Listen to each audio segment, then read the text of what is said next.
c'est parti. Bonjour à tous et bienvenue sur cette nouvelle vidéo. Je suis ravie de vous retrouver et aujourd'hui je vous propose de vous plonger au cœur de l'univers fascinant qu'est la numérologie. Qu'on se le dise directement, un vaste programme nous attend encore une fois aujourd'hui. De ses origines mystérieuses à ses applications pratiques dans notre quotidien, préparez-vous à découvrir les mystères des nombres et à leur impact dans notre vie. Tout d'abord, comme d'habitude, un petit peu d'histoire. La numérologie remonte à des milliers d'années. Certains spécialistes attribuent son apparition aux civilisations chinoises et hindoues.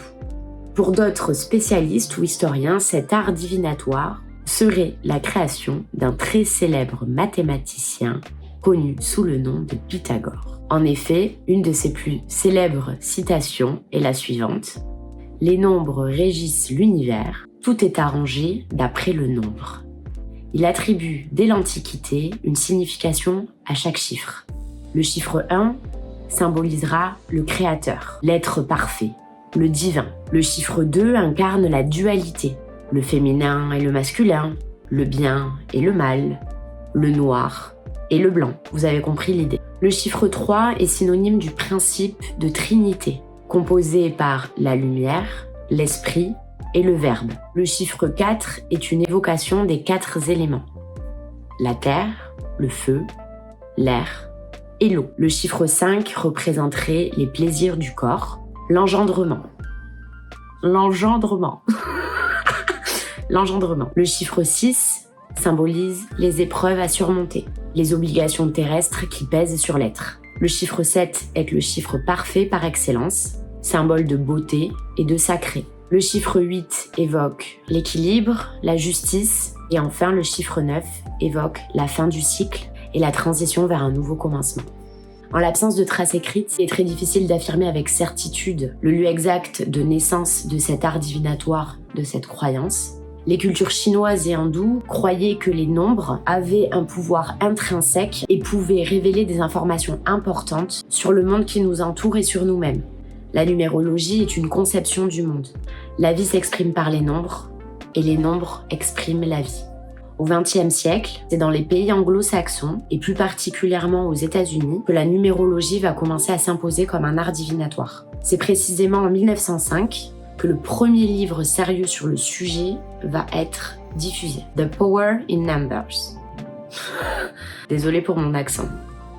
Est publié par l'écrivaine et conférencière Sarah Joanna Dennis. 2 ans plus tard, en 1907, le terme numérologie fait son apparition. D'autres numérologues américains vont se succéder et la numérologie va ensuite se répandre en Europe. Maintenant, on va parler un petit peu du processus, si je peux dire ça comme ça. La numérologie a donc pour objectif d'interpréter la personnalité et la destinée d'un individu en mettant en relation des chiffres, mais aussi des lettres. Les chiffres de la date de naissance, par exemple, et des lettres, des prénoms et noms de famille de la personne en question. Du moins, selon certaines croyances. Et attention, on n'est pas dans Motus. Elle était nulle. Donc, la numérologie repose sur la croyance que chaque chiffre aurait une symbolique, une signification, et donc, par corrélation, une énergie unique. Je vous laisse aller faire vos propres recherches sur les significations et les symboles que vont représenter tous les chiffres ou les nombres, parce qu'il y en a vraiment énormément. On va pas s'arrêter au chiffre 9, mais vraiment, il y a tout un tas de chiffres et de nombres connus. Les nombres angéliques ou les chiffres angéliques, ça s'appelle un peu de la même manière, donc ça va être des suites 3 fois le 1 par exemple, donc 111. Il y a vraiment énormément de nombres en numérologie qui sont connus et qui ont des symboliques. Donc n'hésitez pas à aller faire vos propres recherches et surtout à chaque fois, comme d'habitude, gardez votre discernement et croisez éventuellement les différentes informations que vous allez pouvoir trouver sur internet ou dans des livres. Donc en utilisant des méthodes de calcul assez simples, vous allez pouvoir décrypter les messages cachés par les nombres, ceux de votre date de naissance par exemple, de votre nom et prénom. Ces chiffres vont alors révéler des aspects de notre personnalité et même pourquoi pas les défis à surmonter dans nos vies. La numérologie peut nous aider à avoir une meilleure compréhension de nous-mêmes et des défis à surmonter ou ceux qui nous attendent. De plus, elle peut être aussi un outil précieux pour prendre une décision, par exemple, ou planifier nos objectifs. En intégrant la numérologie dans notre quotidien, on va pouvoir ressentir un sentiment de connexion plus profond, déjà envers nous-mêmes et envers l'environnement qui nous entoure. La numérologie peut nous aider à comprendre nos motivations, à renforcer nos relations et à trouver notre véritable chemin de vie. La numérologie peut donc apporter clarté, guidance et inspiration à ceux qui cherchent à élever leur conscience et à atteindre leur plein potentiel. Dans la pratique, donc, comment pouvons-nous appliquer la numérologie dans notre quotidien ? Je vais vous donner maintenant certains éléments afin que vous puissiez réaliser quelques calculs numérologiques. Tout d'abord, j'en ai déjà parlé dans une vidéo précédente, mais il est possible donc de calculer votre chemin de vie. Je vous invite donc à vous référer directement à cette précédente vidéo pour éviter de faire de la redite. Je vais vous donner les indications pour calculer votre année personnelle. Vous allez avoir besoin de votre jour de naissance, votre mois de naissance et l'année en cours. Par exemple, je suis née le 11 mai 95, donc je vais prendre le 11, le 5 et 2024 puisque nous sommes en 2024. Je vais donc additionner mon jour, mon mois et l'année en cours, ce qui nous donne un résultat de 2040 que je vais réduire. 2 plus 0 plus 4 plus 0, et bien ça fait 6. Mon année personnelle pour 2024 est donc le numéro 6. Attention, une année personnelle ne va pas débuter comme une année calendaire classique, au 1er janvier jusqu'au 31 décembre, à part bien sûr si c'est votre jour de naissance.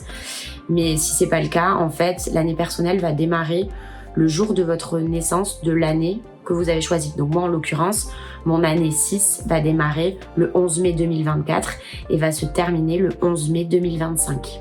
Je vais vous mettre en description les différentes énergies de toutes les années, de l'année 1 à l'année 9, puisqu'on est sur un cycle. Donc je vais vous mettre donc en description juste en dessous, on va dire les énergies principales de ces années. Je vous laisserai aussi en parallèle faire vos propres recherches pour tout simplement compléter ces énergies principales. En numérologie, vous allez également pouvoir calculer votre chiffre personnel. Vous allez avoir besoin cette fois-ci de votre prénom ou de vos prénoms et de votre nom de famille. Le chiffre personnel va représenter vos aspirations, vos désirs secrets, mais aussi vos possibilités de réalisation et de réussite dans la vie. En numérologie, on considère que les voyelles symbolisent les aspirations profondes, les désirs de réalisation et l'ambition. Les consonnes, elles, sont plutôt associées à la vie sociale et professionnelle. Il va falloir se faire un tableau ou trouver un tableau sur internet pour associer chaque lettre à un chiffre.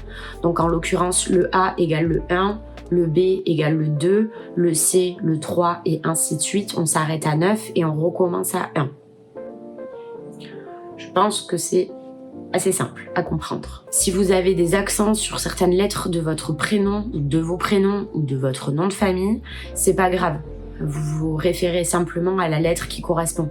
Si c'est un E à accent aigu, par exemple, vous vous référez au chiffre correspondant à la lettre E, en l'occurrence le 5.